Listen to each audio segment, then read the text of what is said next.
दोस्तों, movies explain Hindi में आज मैं जिस फिल्म की समरी करने जा रहा हूं उस फिल्म का नाम है रेड स्पैरो और इस फिल्म के डायरेक्टर हैं फ्रांसिस लॉरेंस।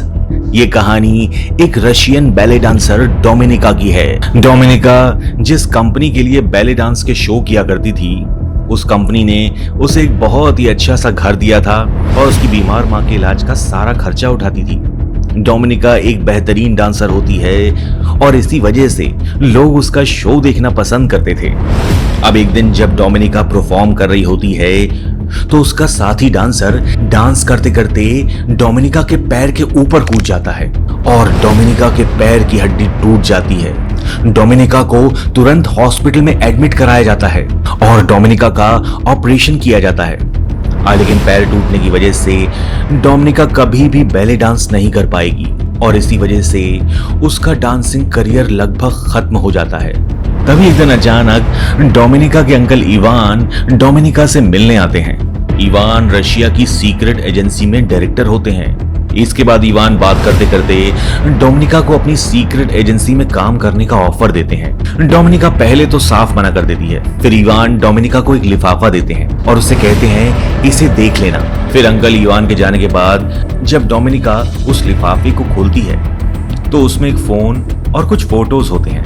अब डोमिनिका उस फोन की रिकॉर्डिंग को सुनती है।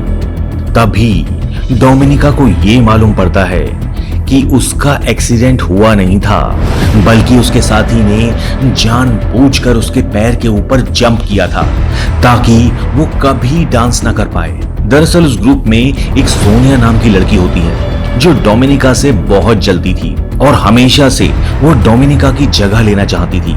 इसीलिए सोनिया ने उस लीड मेल डांसर को डोमिनिका के पैर को तोड़ने को कहा। डोमिनिका उस लॉकर रूम में जाती है जहां पर वो लीड मेल डांसर और सोनिया एक दूसरे के साथ होते हैं। डोमिनिका उन दोनों को अपनी स्टिक से पीट पीट के मार डालती है। अब ये सब करके जब डोमिनिका घर लौट रही होती है तो उसे ये एहसास होता है कि वो एक कातिल है और डोमिनिका का डांसिंग करियर तो पहले ही पूरी तरह से खत्म हो चुका होता है। फिर अगले दिन डोमिनिका अपने अंकल इवान से मिलने जाती है। इवान डोमिनिका से कहता है कि उसे एक काम करना होगा और वो काम ये है कि एक रशियन गैंगस्टर है जिसका नाम है दिमित्री। डोमिनिका को उसे अपने हुस्न के जाल में फंसाना होगा और एक होटल के कमरे में लाना होगा और ऐसा करने के बदले में सीक्रेट एजेंसी डोमिनिका की मां का सारा मेडिकल एक्सपेंस उठाने को तैयार हो जाती है। डोमिनिका को याद आता है कि वो पहले दिमित्री से मिल चुकी है। इवान ने ही डोमिनिका को दिमित्री से मिलवाया था और डोमिनिका को यह भी याद होता है कि दिमित्री ने उसे गंदी तरह से छुआ था। डोमिनिका ये सब करने के लिए मना कर देती है तो इवान डोमिनिका से कहता है कि क्या तुमने सरकारी अस्पताल देखे हैं? क्या तुम चाहती हो कि तुम्हारी मां का इलाज वहां हो? डोमिनिका मजबूर होती है, इसीलिए वो एक काम करने के लिए तैयार हो जाती है। अब नेक्स्ट डे डोमिनिका एक होटल में जाती है और ये वही होटल होता है जहां दिमित्री रात 9 बजे आने वाला होता है। डोमिनिका दिमित्री को फंसाने के लिए एक बहुत ही बढ़िया सी रेड कलर की ड्रेस पहनकर आती है और वो उस रेड ड्रेस में बहुत ही खूबसूरत लग रही होती है। दोस्तों, इस चैनल को लाइक, शेयर और सब्सक्राइब करना ना भूलें। दिमित्री डोमिनिका को देखकर उसकी ओर खींचा चला आता है।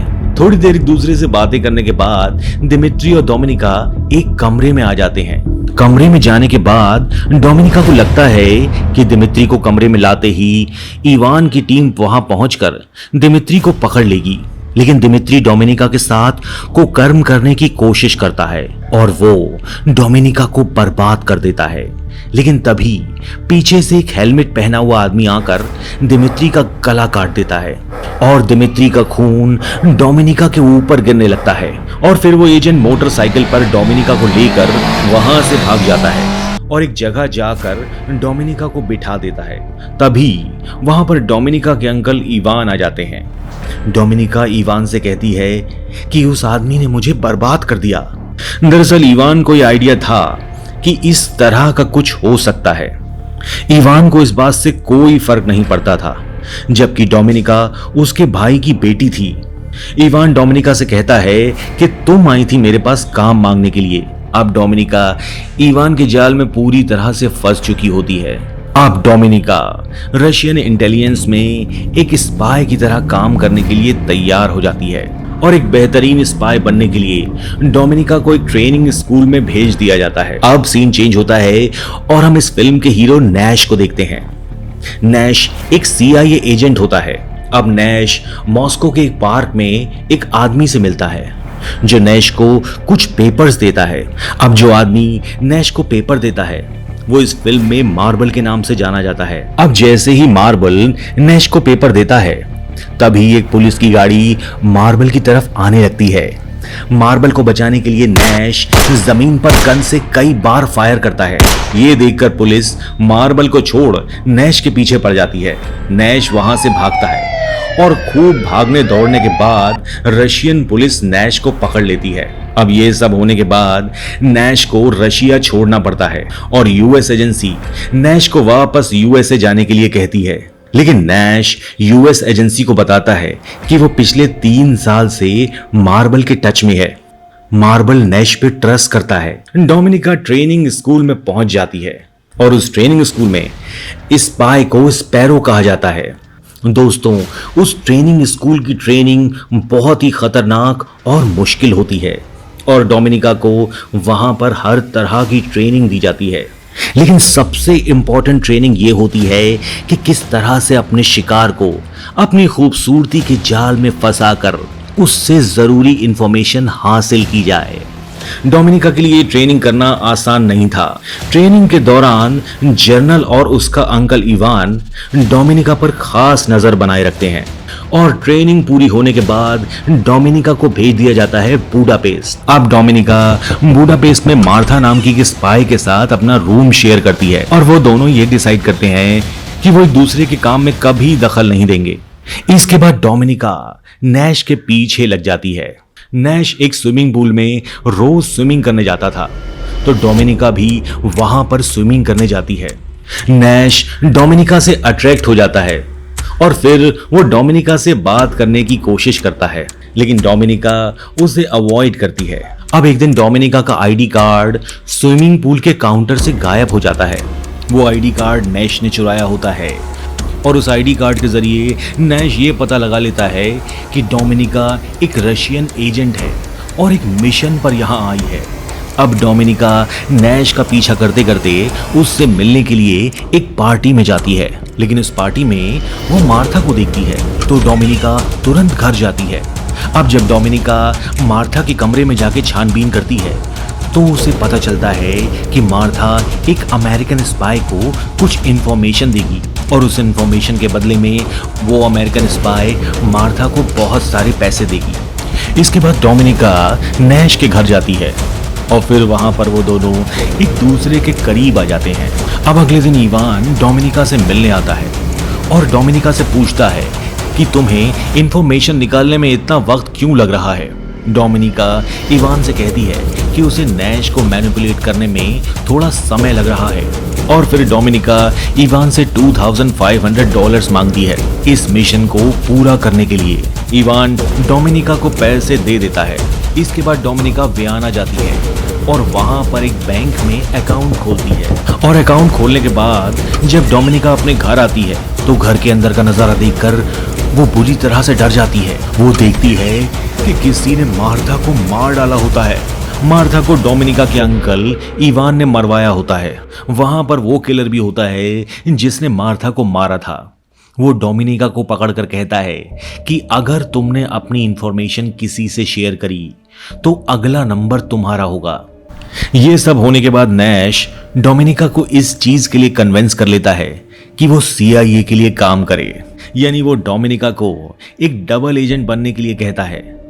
मतलब डोमिनिका रशियन एजेंसी के लिए भी काम करेगी और CIA के लिए भी काम करेगी। इसके बाद डोमिनिका CIA के लोगों से $30,000 वियना के एक अकाउंट में ट्रांसफर कराने के लिए कहती है।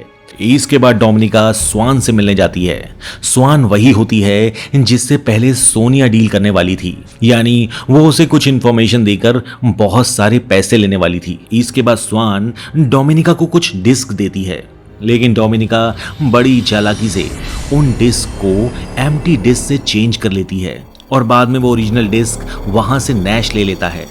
अब पता नहीं कैसे रशियंस को ये शक हो जाता है कि डोमिनिका अमेरिकन एजेंसी CIA के लिए काम करती है, इसीलिए रशियन एजेंसी डोमिनिका को तुरंत मॉस्को वापस बुलाती है। अब जब एयरपोर्ट पर डोमिनिका मॉस्को वापस जा रही होती है तो नैश उसका पीछा करता है, लेकिन डोमिनिका नैश को इशारा करके बता देती है कि वो उसका पीछा ना करे, तो नैश वहां से चला जाता है। अब मॉस्को पहुंचने के बाद रशियन इंटेलिजेंस के लोग डोमिनिका को बहुत बुरी तरह से टॉर्चर करते हैं। उसके ऊपर रात भर बर्फ का पानी डालते हैं और वो हर तरीके से डोमिनिका की सोल को ब्रेक करने की कोशिश करते हैं, लेकिन डोमिनिका उन्हें कुछ नहीं बताती। डोमिनिका इवान से कहती है कि उसने नैश के साथ कोई सीक्रेट शेयर नहीं किया और वो ये सब नैश का ट्रस्ट जीतने के लिए कर रही होती है और इसीलिए उसे इतना समय लग रहा होता है। दरअसल स्वान का एक कार एक्सीडेंट हो जाता है तो रशियन एजेंसी को ये लगता है कि डोमिनिका ने अमेरिकन्स के साथ मिलकर स्वान को मरवा दिया। ये सब जानकर इवान को यकीन आ जाता है कि डोमिनिका सच बोल रही है और फिर डोमिनिका को वापस बुडापेस्ट भेज दिया जाता है। बुडापेस्ट जाने के बाद डोमिनिका नैश से मिलती है और उसे सारी बात बताती है। डोमिनिका नैश से कहती है कि वो अमेरिका जाना चाहती है और इसके लिए उसे कुछ पैसों की भी जरूरत होती है। नैश उसकी ये शर्त मान लेता है और नैश उससे ये भी कहता है कि कुछ दिनों बाद वो उसकी माँ को भी अमेरिका बुला लेगा। लेकिन अब भी इवान और जनरल को डोमिनिका पर बहुत शक होता है। अब जब डोमिनिका नैश के घर पर होती है तो रशियन इंटेलिजेंस के लोग नैश के घर पर एक किलर को भेजते हैं जो नैश को चेयर पर बांधकर उसे बुरी तरह से टॉर्चर करता है, उसकी मशीन से खाल छीलता है और टॉर्चर करते करते उससे मार्बल का असली नाम पूछता है। डोमिनिका भी नैश को पकड़कर उसे बुरी तरह से टॉर्चर करती है और बार बार उससे मार्बल का असली नाम पूछती है, लेकिन नैश को टॉर्चर करते करते अचानक से डोमिनिका उस किलर पे हमला कर देती है। डोमिनिका नैश के हाथ पैर खोल देती है, लेकिन वो किलर खड़ा होकर डोमिनिका को चाकू से खून खच्चर कर देता, फिर वो नैश को भी बुरी तरह से घायल कर देता है। लेकिन काफी लड़ाई होने के बाद डोमिनिका उस किलर को मार डालती है। फिर नैश के कहने पर डोमिनिका अमेरिकन एम्बेसी को फोन करती है और अमेरिकन एम्बेसी उन दोनों को हॉस्पिटलाइज कराकर उनका अच्छा ट्रीटमेंट कराते हैं। तभी हॉस्पिटल में डोमिनिका से जनरल मिलने आते हैं।